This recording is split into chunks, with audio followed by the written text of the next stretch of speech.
everybody. Hope everybody's doing well. This is a response video to the proposal plan for MGM Resorts International to start charging parking for many of their properties. Now, if many of you don't know who MGM Resorts International is, it's basically a company that runs resort, hotel, convention, casino operations all over the world, but especially in the Las Vegas Strip. And those properties happen to include Mirage, Bellagio, City Center, Luxor, Mandalay Bay, MGM Grand, and the list goes on. So what this means is that once you want to visit one of those properties and you want to park your car, you'll have to pay something like a $5, $10 payment. So you can't just park your car for free, if you want to skip the valet or something like that. Well, believe it or not, the question is, why are they actually doing that? Well, there could be a number of reasons, because more and more people are naive enough to pay extra for things that they really shouldn't, or it's really not that worth it.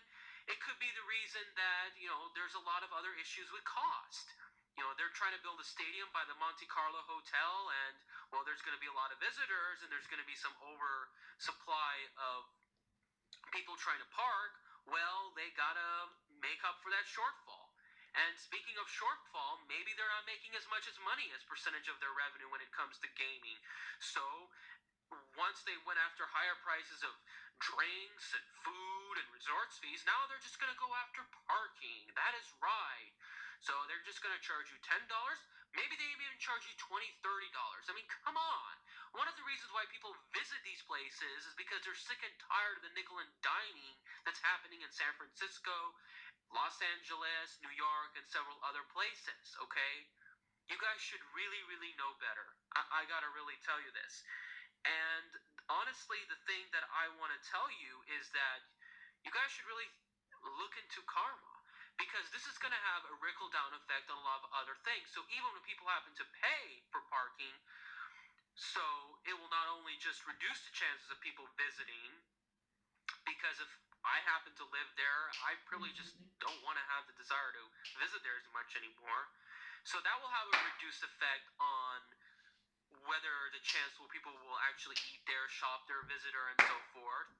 But even when they happen to go purchase products and services, people will just buy less. And what if they're being served drinks and they want to offer the server some tips? That's going to have an impact too. So, I mean, just think about it. You guys keep raising your buffet prices, and then, well, we have less money to give out tips. We have less money to actually play and do everything.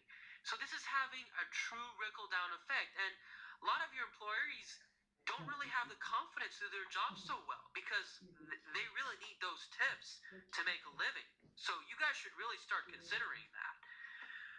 But other than that, here's the bottom line, and this is something that I want to get to. Don't think of this as really a doom and gloom situation. This plan can be dropped. But think of it this way. Think of the bright side. Have you guys heard, many of you guys know, the growing trend of car sharing? That's right, the Ubers, the Zipcars, Lyft, and so forth. Who really needs parking when there's out there? Because as a matter of fact, it looks like even though we're going to see more increased visitors, probably 50 million, 60 million visitors in the coming years and decades, well, you know what?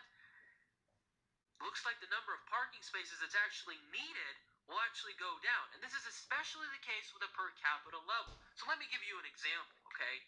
You look at the Bellagio Hotel. I believe they have 2 parking structures, one in the rear and one in between the hotel and the Vidara Hotel and Casino. Now, the one that's in between the 2 hotels, due to its location, I really have a good feeling that that parking structure might be just torn down. And it may be replaced by more hotels, convention, restaurants, maybe, who knows? Because there's just not going to be really need for a parking structure that doesn't look too pretty. And why stop there? What about transit? Come on, the transit we got there is a joke compared to other places. They can eventually extend the monorail, but they're always thinking about, we got to put a light rail system. Why? Why is the RTC really thinking about that? Why does light rail all of a sudden come up for mine? Do you guys even consider the costs and the efficiency with light rail? It's really not that great when you compare to all the technologies you have. Have any of you guys have heard of personal rapid transit called SkyTran? It can go up to 100 miles an hour. Let me give you an example. You're coming from the McCarran Airport. You can bring a few other buddies with you with your luggage and select, hey, you know what? I want to go to the Treasure Island Hotel. It takes you to Treasure Island Hotel, and then there will be a bellboy or somebody that will take your luggage to the concrete, to the hotel room. Very, very convenient. We got to fight for these technologies. I am with you, okay? We got to spread the word about these plans. We want to shock the world that we're awake and we are aware of our possibilities. I mean, come on, people. We built one of the most brilliant resorts in the world, and yet we cannot have that similar mindset when it comes to transit, along with other things like education.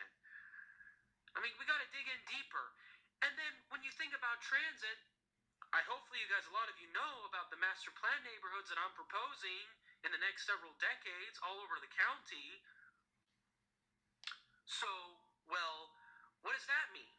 Well, maybe that we can have Skytrans or some form of maglev hyperloop that will connect to those master plans, so we don't need these ugly, not so attractive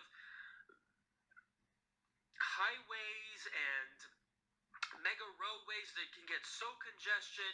We can transport a lot of visitors, tourists, commuters into these master plan developments, and this can all really click in.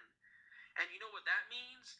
That if those resort operators want to keep hiking their prices, and if you really don't want to pay something like $50 for a buffet, which is probably even more expensive than your hotel room, you can go to those master plan neighborhoods in just about like what, 20 minutes or so, and you can probably get a buffet for something like $10.